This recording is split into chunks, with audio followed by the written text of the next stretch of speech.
that no one thought was even possible. The world gotta say yes, it was the General Secretary himself, the party chairman, Chinese President Xi Jinping. It gets even weirder because the country they saved most of all is their chief rival, the United States. 大家好，今天要和大家拆解一段国外军事博主深度访谈的完整内容。这期视频核心围绕中美5代机产能、空中力量博弈展开，全程结合2026年最新卫星研判数据，客观剖析双方隐身战机发展路线的巨大差异。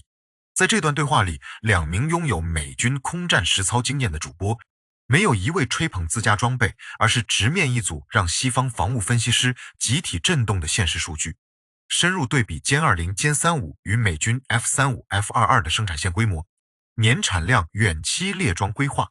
他们一边承认美国战机飞行员训练体系、航发基础技术仍存在优势，一边也坦诚中国军工量产速度。双线并行研发模式带来的数量级战力、全新战术逻辑，还抛出了几个直击痛点的关键疑问：配套导弹产能能否跟上战机规模？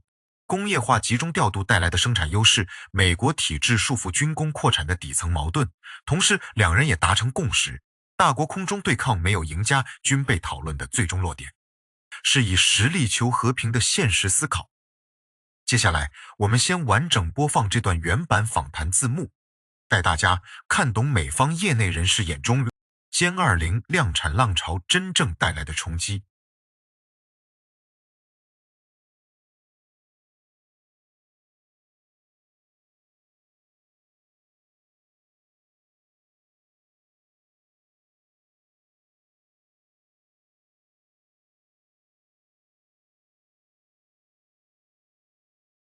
So, you remember at the start of the Iran war, everyone said there was this oil shock coming that was going to basically blow up the whole world. World fears an oil shock. Oil shock. Oil shock. Global oil shock is raising alarm. This has the potential to be the biggest oil shock in history.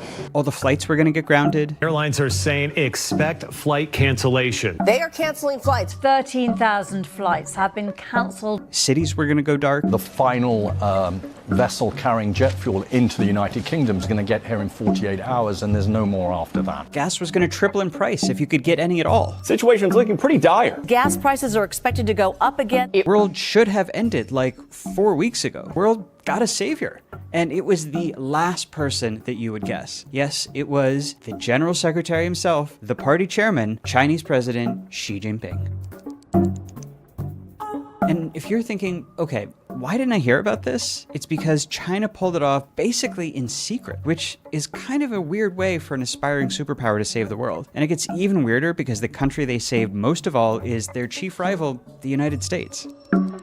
Well, today we are going to pull back the curtain on how China saved the world from the Iran oil shock. We're going to start by piecing together what China did. We're going to unravel how China did it, which will help us to answer why China did it, the theories for what was behind all this. And finally, we're going to look at what this changes in our global economic order. The main thing about oil is it's traded in one unified global market. This is why when something happens in any part of the oil world, like say a war in the Middle East, it affects everyone. And on any given day, there are about 100 million barrels moving through this system. 100 million barrels produced every day, and that is also 100 million barrels that gets consumed every day. There is zero slack in the system, and that is why it is such a big deal when the Iran war starts and Iran shuts down the Strait of Hormuz. And doing this, shutting down the Strait of Hormuz, blocks 20 million barrels of oil per day from reaching the world. So now we've only got 80 million barrels a day in output to meet 100 million barrels a day in demand, right? This equation no longer balances. We now have a 20 million barrel a day deficit. And this deficit means that pretty soon, 20% of the oil-consuming world was going to power down. So the world is ready with a couple of defenses, including this: oil pipelines that go around Hormuz. This is the east-west pipeline known as Petroline. That big one is controlled by Saudi Arabia, and then the United Arab Emirates controls the other main one. This is the Abu Dhabi crude oil pipeline. And these pipelines add about 7 million barrels of oil back into the system. It's a lot. Okay, so now just to make sure we're keeping score, we're at a negative 13 million barrel a day deficit. Right, we removed 20 million barrels from the system, we added 7 million back in, 13 million deficit. It's better, but it's still really bad. Other big defense that the world has is strategic petroleum reserves, emergency stockpiles of oil. A week into the war, 32 of these countries got together and all opened up their reserves to the world. So in the end, they added up to an average 2.5 million barrels per day. So these were the world's big defenses for a mass oil shock like what happened in the Iran war. And together, these bring our deficit down to 10.5 million barrels a day. Which is exactly why everyone looked at all this and said, yeah, the world is ending. Until a few weeks in, people started to notice something weird happening. That right after the Iran war started, China's imports that have been rising for decades dropped overnight by half. This decline here, 5.5 million barrels a day, is equivalent to more than all of India's oil imports. More than Europe's 5 biggest economies combined. This was the thing that saved the world, China. China took its imports and magically cut it by 5.5 million barrels a day. China has not said a thing, hasn't acknowledged they're doing this, hasn't said how or why, just stopped importing oil by the largest amount any country has ever stopped importing oil. This article from 2 weeks into the war revealed that China had ordered a total ban on fuel exports until March, when China banned those refiners from exporting a drop of fuel. And at the time, everyone assumed this was to preempt a potential fuel shortage within China by building up stockpiles. And one reason I say assume is that this ban was imposed, that's right, in secret. It turns out it wasn't to stockpile jet fuel or gasoline. It was because China was about to stop importing half of its oil, so those refineries were about to do a lot less refining. So rough math, I'm going to say that accounts for cutting about 500,000 barrels in daily demand out of the 5.5 million that China cut overall. Okay, next big move, and coal. And I also figured out a way to use coal instead of oil to make plastics, all of which allowed them to, say it with me, import less oil. And we're not sure the exact amount, but let's just say, and this is a guess, another 500,000 barrels. China stopped importing oil, people with gas cars will start carpooling in their friend Xiaomi SU7 EV, they'll start taking the train, and gas consumption will go down. But let's just call it another 500,000 barrels.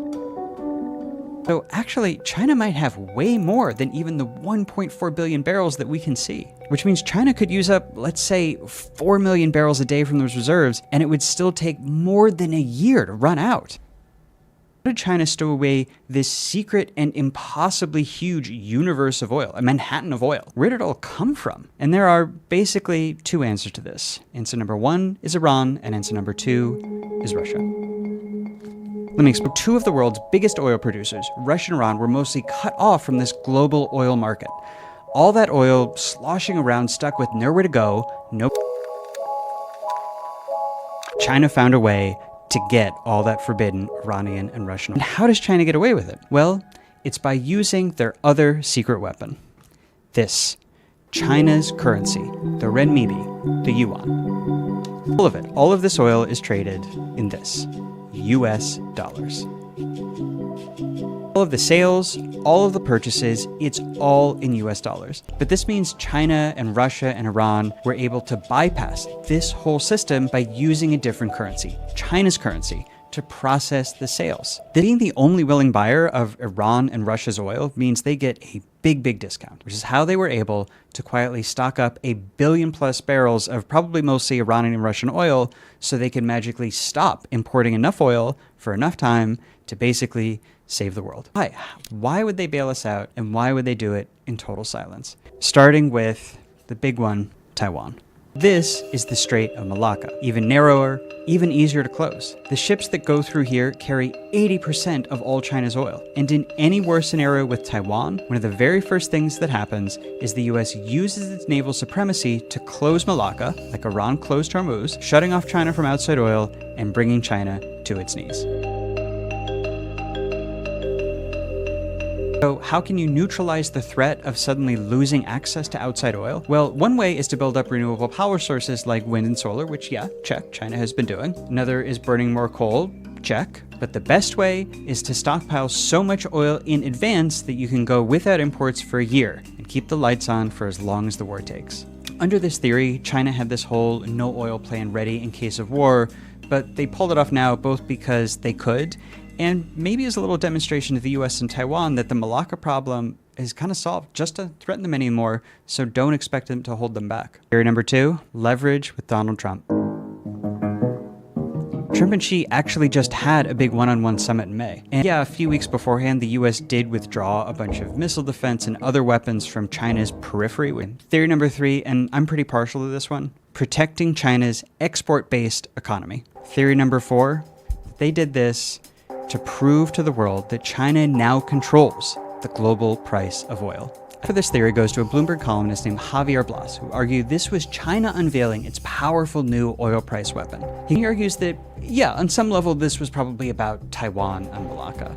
But if China proved that it can flip 5% of the world's oil demand on and off like a switch, that gives them Saudi Arabia-level influence over the world's most valuable resource, which gives them a lot of leverage over any country that buys a lot of oil or that sells a lot of oil, which is pretty much all of them. Secure sufficient flows of the world's most important resource, single-handedly saving the oil-burning world from disaster. That sounds like the behavior of a global oil power to me.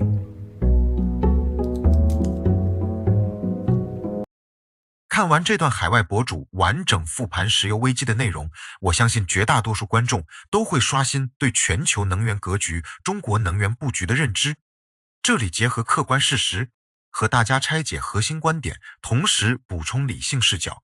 首先，最震撼的一组对比数据，视频里反复强调全球能源体系几乎没有缓冲空间，每日1亿桶产销严格持平。伊朗封锁海峡，直接制造每日2000万桶供应缺口，欧美日储备撑不过几十天，而我国依靠多年布局的地上储罐、地下洞综合原油储备总量远超多国储备总和。这不是短期应急操作，是持续20年能源安全战略的落地成果。很多人看完会好奇，为什么中国能悄无声息消化每日5500万桶需求缺口？核心不只是囤油，而是一套完整组合拳，暂停成品，油出口，煤制化工原料替代原油，电车持续普及，铁路分流客运，依托人民币结算低价采购俄伊原油，多条路径同步发力，才硬生生抹平全球供需失衡。博主提出的4类动机，我们可以客观分开看待。第一，化解马六甲困局绝对是核心内因。过去数十年，西方智库多次推演海运通道封锁制衡中国的剧本。本次危机相当于一次实战压力测试，证明我国已经具备长期脱离单一海运原油供给的能力。第二，对外博弈筹码，稳定外贸属于附带效果。全球制造业市场高度绑定中国商品，油价崩盘会同步重创欧美消费市场。稳住能源就是护住全球产业链。第三，所谓刻意展示石油武器的说法有片面之处。我国释放储备、压缩进口的核心出发点是稳定全球能源秩序，全程公开能源数据，保持中立劝和立场，从未拿原油供应作为谈判要挟的工具。同时也要厘清视频一处偏主观的表述。内容里把中国定义成本次冲突最大赢家，其实过于简化。危机期间，我国承受了巨额储备消耗、炼油产业短期减产的成本。